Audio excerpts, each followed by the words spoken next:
Bismillahirrahmanirrahim.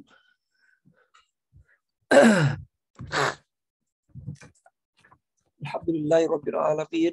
Wassalatu wassalamu ala rasulil amin sayyidina Muhammad wa ala alihi at-tahirin wa sahbihi ajma'in, amma ba'd. Baik, teman-teman semuanya, jamaah ABJI NU Fukuoka rahimakumullah. Kita lanjutkan pengajian pada malam Jumat kali ini dan pengajian kitab Takrib. Sebenarnya kitabnya Fathul Qorib, cuma setelah saya pikir-pikir, karena kita pertemuannya cuma malam Jumat sekali, itu alangkah lebih baik kita mengaji yang ringkasannya saja. Tapi tetap nanti saya coba penjelasannya saya akan nukil, saya akan reverse dari kitab sarahnya, yaitu Fathul Qorib. Jadi Fathul Qorib itu kalau diperas lagi di summary, di summarize lagi, jadi ini kitab Takrib. Kadang-kadang kalau orang-orang pesantren sama aja ya, Takrib, Fathul Qorib itu sama aja. Kalau di kitab kuning, Takrib itu yang sampingnya itu, kalau yang Fathul Qorib yang tengah-tengahnya. Ada dua bagian biasanya kalau di kitab-kitab kuning itu. Jadi nggak apa-apa kita kaji, isinya sama sebenarnya. Supaya ringkas, jadi kita ngaji yang takrib biasanya. Bismillahirrahmanirrahim. Ila hadratin Nabil Mustafa Sayyidina Muhammadin sallallahu alaihi wasallam wa ala alihi washabihi wa dzurriyyatihi wa ali baitihi wa alihi ta'ala ajma'in. Wa sallallahu musannif fi hadzal kitab Abu Suja' Ahmad bin Husain bin Ahmad Al-Asfahani rahimahullah ta'ala. Al-Fatihah. A'udzu billahi minasyaitonir rajim. Bismillahirrahmanirrahim. Alhamdulillahi rabbil alamin. Arrahmanir rahim. Maliki yaumiddin. Iyyaka na'budu wa iyyaka nasta'in. Ihdinas siratal mustaqim. Shiratal ladzina an'amta 'alaihim ghairil maghdubi 'alaihim waladdallin. Amin. Baik, kita ngaji ya. Jadi malam ini kita ngaji kitab fikih tentang perkara hukum di dalam Islam. Kalau kata hadis itu, "Mayyuridillahu bi khairan yufaqihu fiddin." Siapa orang yuridillahu bi khairan, yang ditakdirkan oleh Allah Subhanahu wa taala menjadi orang bagus atau ahli kebagusan, orang yang soleh gitulah ya. Yufaqihu, maka akan difahamkan, akan dipinterkan fiddin, dalam agama. Salah satunya adalah fikih ini. Ya, salah satu ilmu fikih ini. Kalau kita ingin jadi orang baik, ya kita harus belajar ilmu, salah satunya ilmu fikih. Karena kita akan ngerti ini yang boleh, ini yang enggak, mana yang wajib, mana yang makruh, mana yang halal, mana yang haram, dan sebagainya.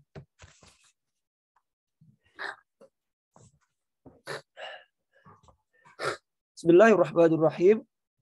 Alhamdulillah, segala puji lillahi, hanya bagi Allah Subhanahu wa taala, Rabbil alamin, yang merajai atau mengerani al-alamina, seluruh alam. Wassallallahu ala sayyidina Muhammad, dan mudah-mudahan salawat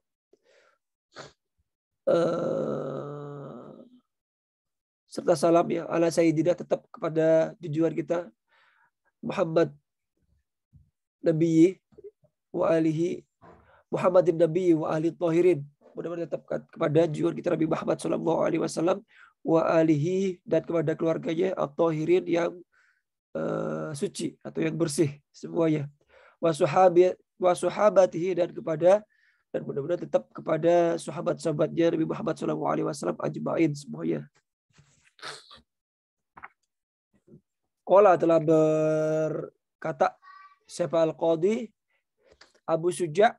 Jadi ini pengarangnya, autor dari kitab matan Fathul Qorib ini atau Takrib ini, namanya adalah Abu Suja' Ahmad Ibnil Husaini bin Husain Ibni Ahmad bin Ahmad Al-Asfahani. rahimah, mudah-mudahan merahmati kepada Abu Suja, siapa Allah Ta'ala yang maha luhur, siapa Allah Subhanahu wa Ta'ala. Sa'alani, nah ini cerita ini. Imam Abu Suja ini cerita tentang background atau latar belakang mengarang kitab takrib ini. Finish. Sa'alani.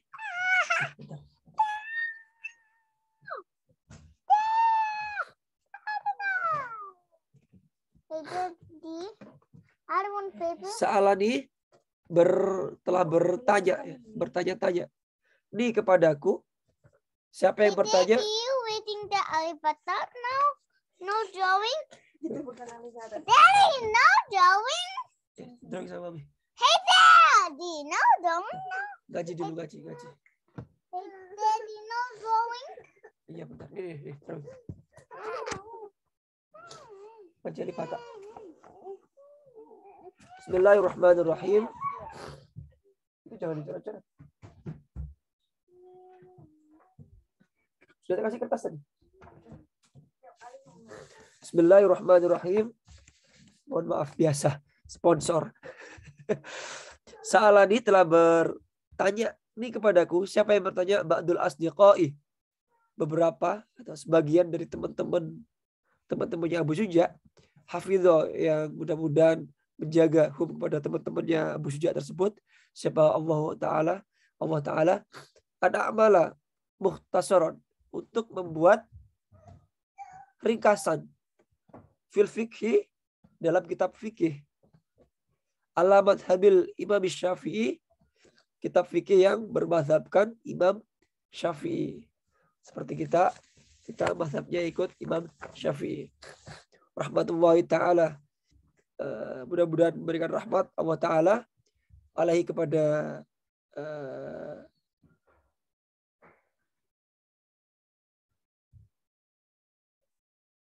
Abu Suja.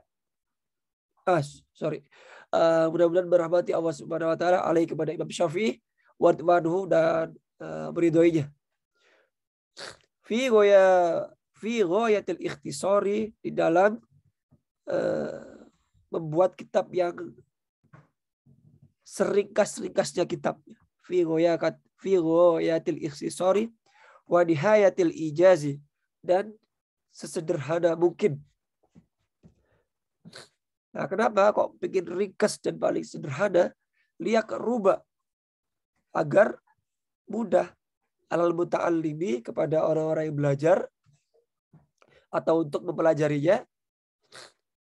Apa darsuhu, mempelajarinya. Wayas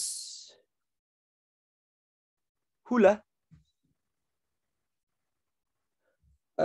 dan supaya memudahkan alal mubtadi, kepada orang awam, pemula ya, beginners ya, alal mubtadi, kepada para pemula, hifdzuhu, untuk menghafalnya.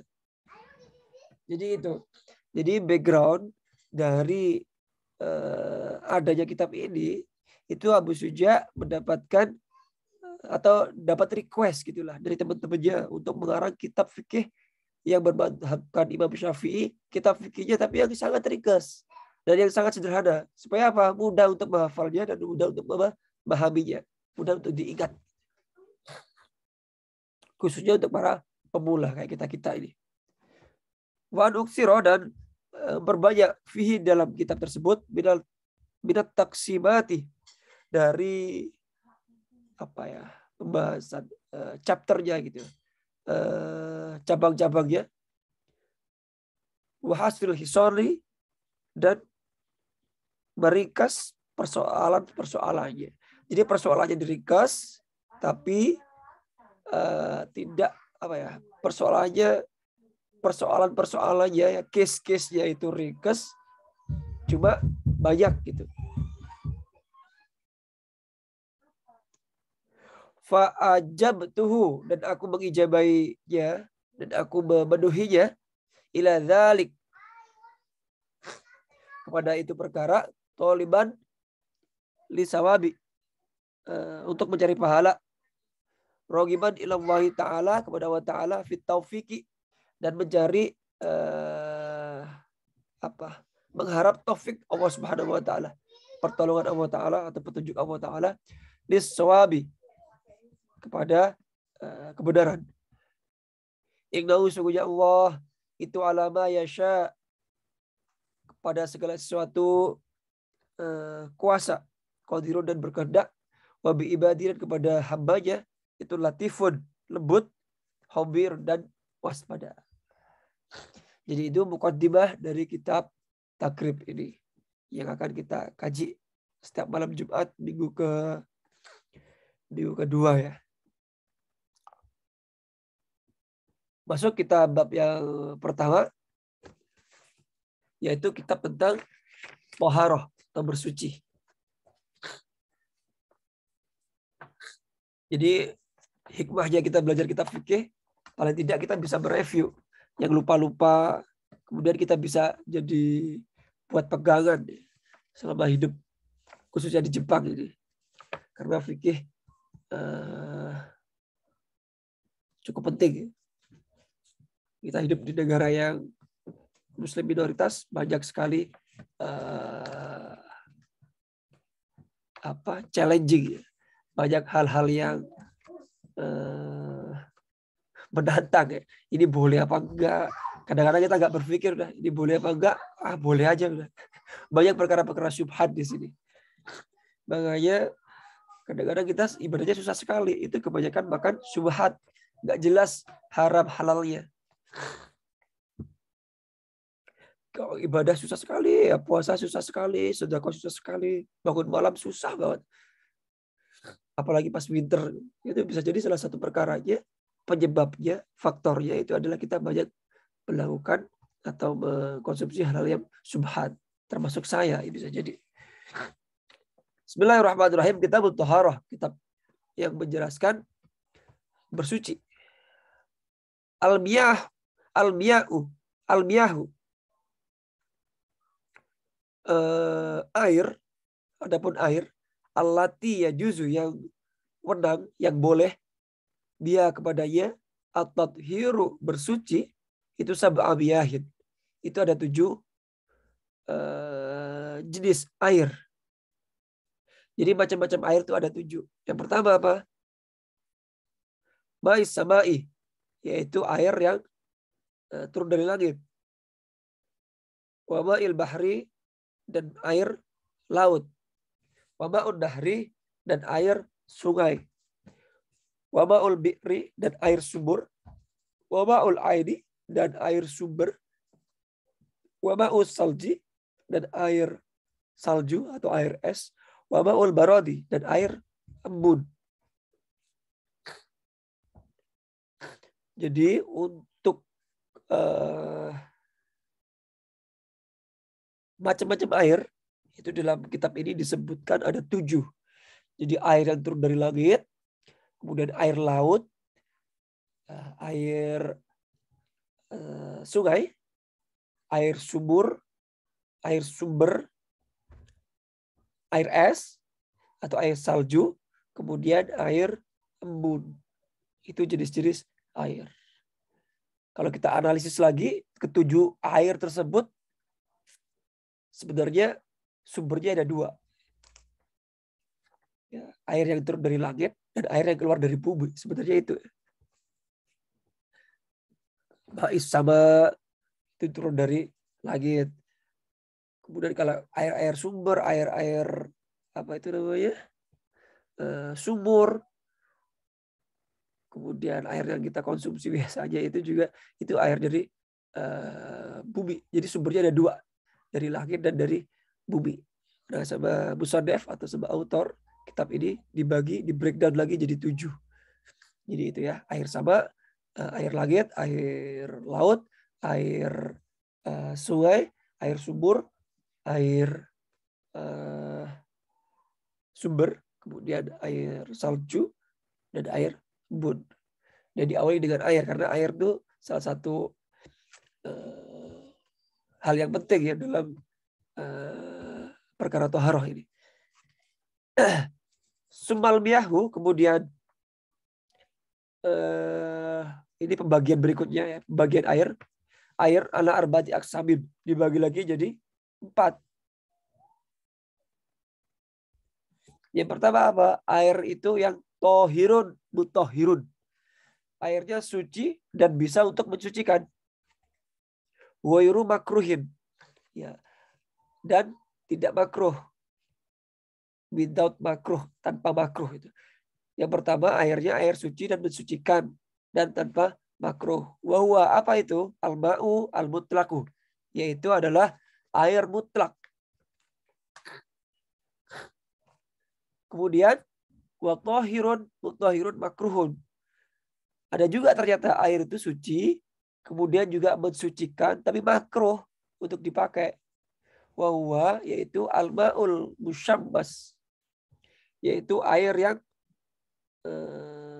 panas ya, air yang terekspos oleh sinar matahari menyebabkan air tersebut menjadi panas. Itu menjadi makruh. Maksud makruh di sini untuk kita ya, untuk bersuci kita. Tapi kalau untuk air suci yang makruh tersebut untuk mencuci pakaian, misalkan untuk mensucikan pakaian, kemudian apa lagi? Untuk mencucikan benda, itu hukumnya tidak makruh. Nah kemudian gimana saya kalau airnya habis kena sinar matahari, panas, habis itu kita biarkan dingin. Jadi hukumnya kembali ke air mutlak. Jadi meskipun air setelah kena panas, ya, terekspos, jadi panas gitu. Kan kita gak enak juga ya bersuci dengan air panas. Kepanasan. Kemudian kita biarin dingin, itu hukumnya kembali ke menjadi air mutlak. Gitu.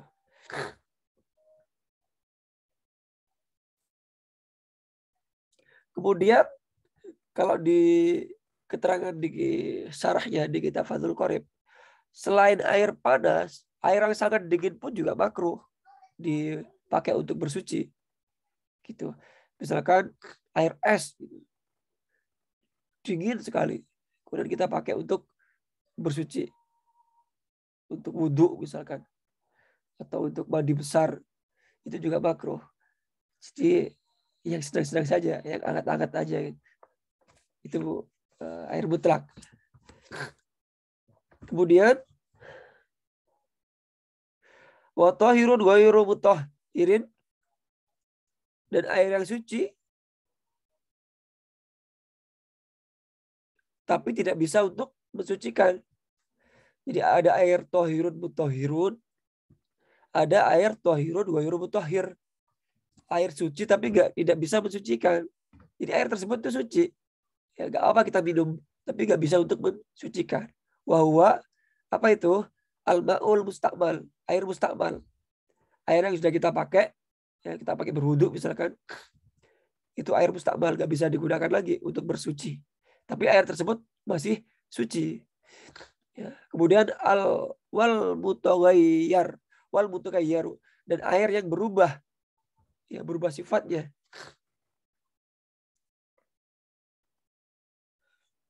Bima, dengan barang tahu yang mencampurinya minat tohiroti, dari perkara-perkara yang suci. Jadi ada air kecampuran dengan barang suci, barangnya nggak najis. Kemudian air tersebut berubah sifatnya, warnanya berubah, baunya berubah, rasanya berubah. Air tersebut menjadi air suci tapi tidak bisa untuk mensucikan. Contoh, air kecampur dengan minyak, warnanya berubah, baunya berubah, rasanya juga berubah. Itu air tersebut suci, minyaknya juga suci. Jadi air tersebut, campuran air dan minyak tersebut suci, tapi nggak bisa digunakan untuk berwudu atau mandi, nggak bisa digunakan untuk bersuci. Misalkan air apa lagi ya? Air teh, air kopi, airnya hitam. Nggak mungkin juga ya kita butuh dengan air hitam kayak gitu. Itu airnya suci tapi nggak mensucikan. Jadi kalau kita nyentuh air-air yang berwarna-warni gitu, berubah sifatnya, kita nggak perlu bersuci. Karena itu airnya sudah suci. Cuma nggak bisa untuk mensucikan. Misalkan kita kena najis, kena cipratan air air kencing misalkan. Adanya cuma air kopi, nggak bisa. Itu nggak bisa untuk mensucikan. Harus pakai air mutlak itu, air yang gede gitu. Kemudian yang terakhir, ada 4 kan ya. Jadi air yang suci mensucikan, kemudian suci mensucikan tapi makruh. Yang ketiga, suci tapi tidak mensucikan. Dan yang terakhir adalah air najis. Wa ma'un najis yang terakhir, yaitu air najis. Apa air najis itu? Walladzi wa huwa alladzi, yaitu air alladzi halat, air yang kejatuhan fi dalamnya najasatun najis. Air yang kecampuran atau kejatuhan barang-barang najis. Wa huwa, dan air tersebut dunal kullataini, kurang dari 2 kulah. 2 kulah itu 270 liter. Atau kalau gambarkan dimensinya, yaitu setara dengan kalau kita punya kubus, ya volumenya itu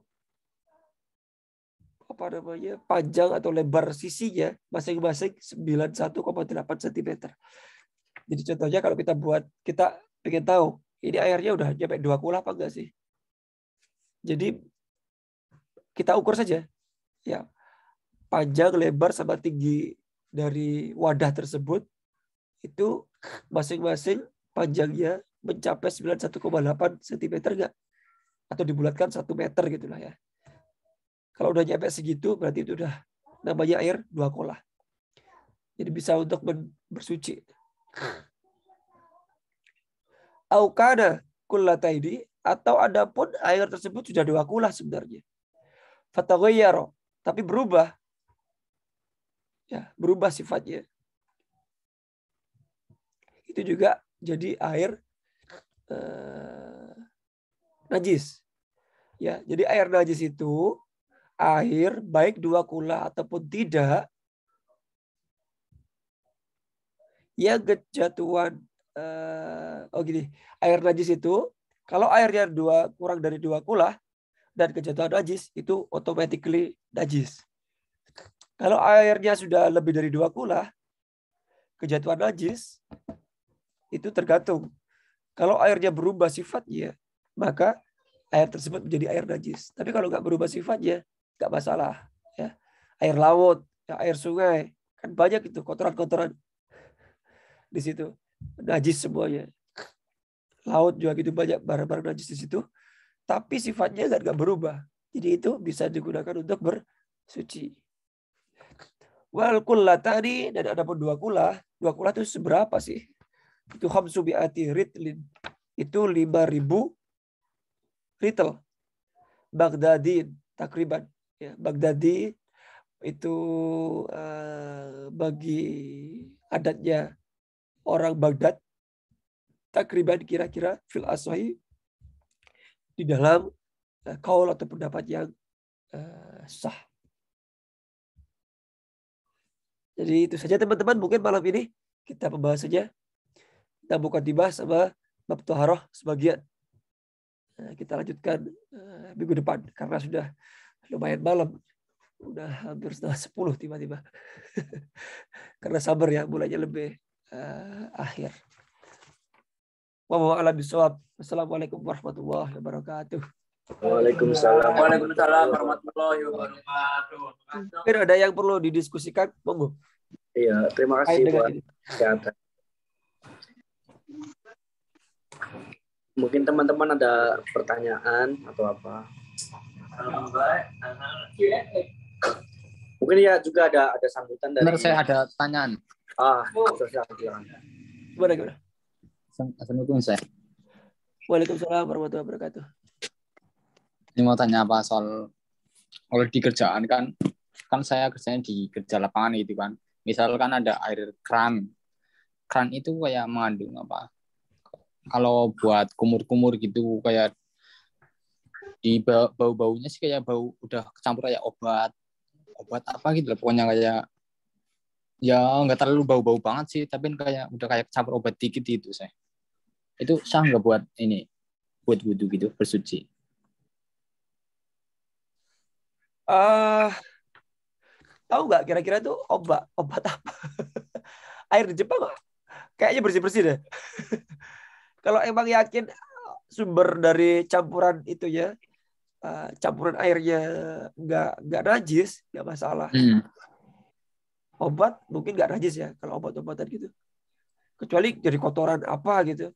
Kita udah yakin itu misalkan kotoran anjing, warnanya tetap oke, tetap bening. Tapi kok ini baunya bau kotoran anjing itu baru apa namanya nggak bisa. Karena air 2 kola itu jadi nggak bisa dipakai kalau kecampuran barang najis dan berubah sifatnya gitu. Kadang pas apa kayak pas keluar airnya gitu kayak ada campur kayak apa umprah kayak umprah ya.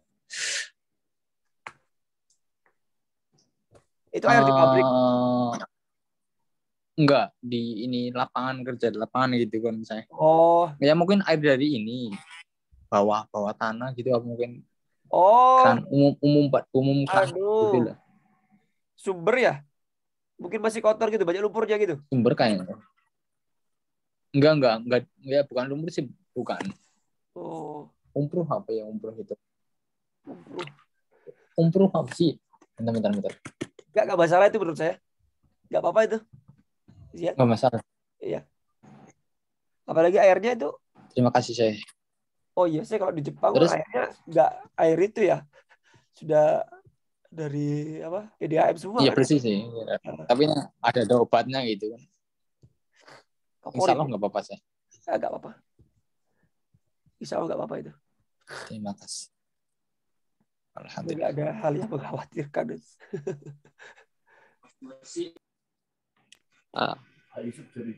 Assalamualaikum Syekh, mohon mau tanya. Ya. Gini Syekh, kan kadang kan di parfum kan ada alkoholnya Syekh. Nah, ya. Kalau misalkan di parfum kan ada alkoholnya. Ya. Terus pas waktu sholat kita pakai parfum yang ada alkoholnya, itu sholatnya gimana Syekh? Nah ini jadi masih debatable kalau masalah alkohol ya. Gila. Sebenarnya yang jadi masalah itu bukan alkoholnya. Alkohol itu bukan membuat najis. Kalau sumbernya jelas ya. Sebenarnya yang menjadi apa namanya najis itu khamr ya, minuman keras. Itu. Lah kita tiap hari kan pakai alkohol itu. Bisa. Apa namanya? Fermentasi. Washing itu hand washing gitu loh. Sanitizer itu ada alkoholnya semua itu. Iya. Kecuali yang khamr itu. Masalah itu apa namanya? Khamr. Tapi karena kita kebanyakan orang Indonesia itu kan minuman beralkohol gitu kan ya. Padahal kita makan tape itu kan alkohol ya. Oh gitu ya, benar. Itu apa namanya? Tape ketan difermentasi, itu ya tape Singkong difermentasi. Itu juga ada alkoholnya itu. Itu nggak najis karena emang dari awalnya niatnya bukan digunakan untuk hal-hal yang memabukkan. Oh gitu. Kalau parfumnya sumbernya ya sumber alkoholnya itu dari pabrik bir misalkan atau pabrik wine, nah itu yang jadi masalah. Oh gitu. Ya, kalau di Indonesia udah banyak kok parfum yang ada MUI-nya kan, ya. Udah banyak. MUI itu nggak masalah. Jadi yang jadi masalah itu bukan alkoholnya sebenarnya. Alkohol itu nggak mempengaruhi itu, nggak bikin najis gitulah. Yang bikin najis itu alkohol kalau yang asalnya dari perusahaan bir atau perusahaan khamr. Semua yang memabukkan itu khamr. Ini juga sering jadi itu. Apa? Kadang yang gantinya alkohol juga kan pakai metanol saya kalau nggak salah kan. Ya, metanol itu juga alkohol. Betul alkohol mancing ya. Alkohol. Jadi golongan alkohol itu kalau di breakdown banyak ya. Ada etanol, ada metanol, ada propanol. Itu alkohol Oh, yang semua. all ya. Itu Oh. kalau di breakdown yang struktur kimianya mengandung hidroksil itu OH. Kalau Oh, nggak salah gitu ya. rumus kimianya apa ya? C6. Saya lupa. Oh, gitu ya. C4 ada 12 O6 apa? Lupa saya. Itu turunan alkohol semua itu. Oh, gitu. Oh iya, saya mau nanya lagi, saya. Gimana? Seandainya kan kita kan sekarang kan habis sholat maghrib, terus kita kan apa namanya lagi kajian gini nih, Syekh. Iya. Nah, kan sehabis pengajian kan kita mau sholat isya. Nah, kita sarungnya ketumpahan kopi atau enggak apa gitu, saya itu harus dicuci dulu apa sona mama apa maksudnya biarin aja apa gimana, Syekh? Ya kopi nggak najis kopi. Berarti nggak usah dibersihin, nggak apa-apa, Syekh? Nggak apa-apa. Itu kan pakaian kita yang berubah kan ya, bukan airnya. Kalau pakaian kita kena kopinya suci nggak masalah, meskipun bajunya kotor gitu. Maksudnya bajunya berubah warnanya ya, jadi kena kopi. Itu sebenarnya ini kan tadi kita bahas airnya. Kalau airnya sifat airnya itu, kalau sifat airnya berubah kayak jadi kopi hitam kayak air kopi, kita nggak bisa pakai itu airnya untuk bersuci. Tapi tetap kita bisa minum gitu. Suci. Makasih banyak, Syekh, atas pencerahannya. Wassalamualaikum. Waalaikumsalam. Ini nanti kalau tanya yang bisa saya jawab ya, kalau enggak ya nanti kita skip, saya tanya juga ke orang-orang yang lebih paham. Oh, Syekh. Maaf, Syekh, ada satu lagi, Syekh. Kan minggu kemarin kan kita ngebahas apa siwak kalau nggak salah ya. Ya, siwak. Nah, saya mau nanya, Syekh. Kalau misalkan cara menegur orang yang mohon maaf gitu, Syekh, yang mulutnya kurang itu gitu, yang baik dan benar, yang gak bikin sakit hati, itu caranya gimana, Syekh? Gimana?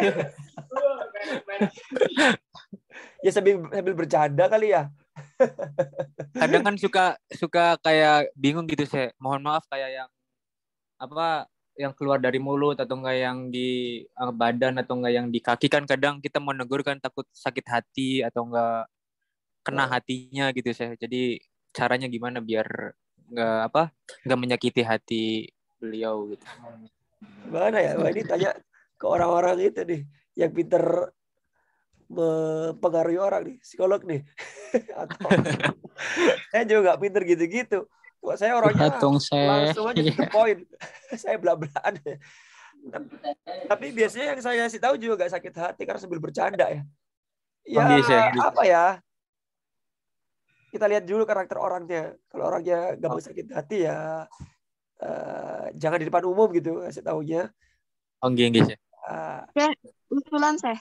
Ya gimana? Mungkin ada teman-teman yang nambahin. Gimana caranya? Beliin hadiah aja, misal kayak gini kan, misal bau mulut nih. Nah, kasih hadiah, misal hadiahnya mouthwash itu kan ada kan? Nah, ini buat kamu gitu hadiah, misal kayak gitu. Terus kalau misalnya bau kaki, misal beliin kan ada kan yang semprotan untuk kaki itu. Jadi kalau misalnya kita yang nggak mau nyinggung dia, sebisa mungkin kita berusaha gitu loh buat bikin dia juga nggak gimana caranya, jadi kita tuh ngasih dia jalan tunjuk gitu. Nggak hanya saran ya. Jadi kasih solusi sekaligus kita berkorban. Itu udah amal soleh banget itu. Ya. Terus kan kita jadinya juga bisa dekat sama dia, maksudnya kalau berdua sama temenan kan niatnya baik, sesuatu yang dari hati pasti sampai ke hati. Iya. Iya. Emang gitu ya. Kita ikhlas. Dari hati itu kita ikhlas. Gitu. Coba itu. Gise, makasih banyak. Saya makasih Mbak Dewi. Dewi Sensei. Hai. Salam dari Sensei. Ada lagi? Yang lain mungkin. Sampai enggak dari Sensei salam.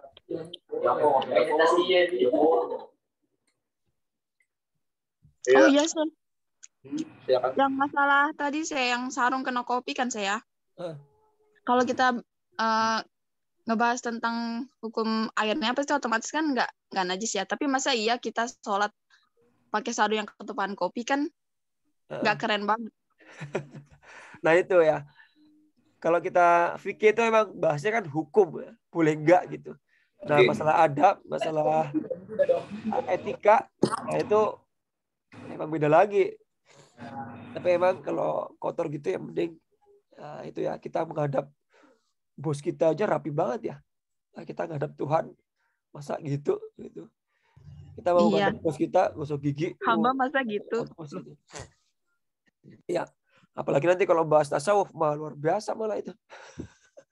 Pakaian kita, apa artinya pakaian kita rapi bersih? Hati kita nggak bersih. Itu satu level lagi, lebih tinggi lagi. Itu nggak nyampe kayaknya kita masian itu. Level kita itu mau sholat, ya untunglah baju bersih, muka bersih gitu. Hati kita, Allahu Akbar, konsentrasi kita kemana-mana masian. Makanya fadilahnya sholat jamaah itu ya. Supaya kita bisa diterima sholat kita. Kita sholat sendiri itu nggak mungkin kita bisa konsentrasi full ya. Padahal sholat kita cepat banget. 5 menit, 10 menit. Allahu Akbar. Mulut kita bilangnya Allahu Akbar. Pikiran kita kemana-mana itu. Ingat kerjaan belum selesai. Masakan belum dimakan. Dan sebagainya. Istighfar langsung ya setelah sholat. Jadi itu ya. Jadi kalau bahas ini masalah hukum. Jadi ya boleh apa enggak gitu secara hukum. Kalau secara hukum ya emang gitu jawabannya, boleh apa enggak. Nanti masalah adab, etika, kemudian apa itu?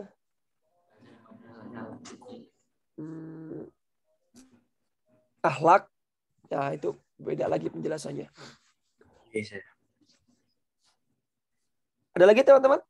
Ada lagi? Dari Mas Adi. Mas Adi udah nyampe ya? Iya, Mas Adi ini mau sambutan katanya. Mau ngomong juga. Oke, silakan. Silakan. Di sini aja. Kameranya dibedatin dong.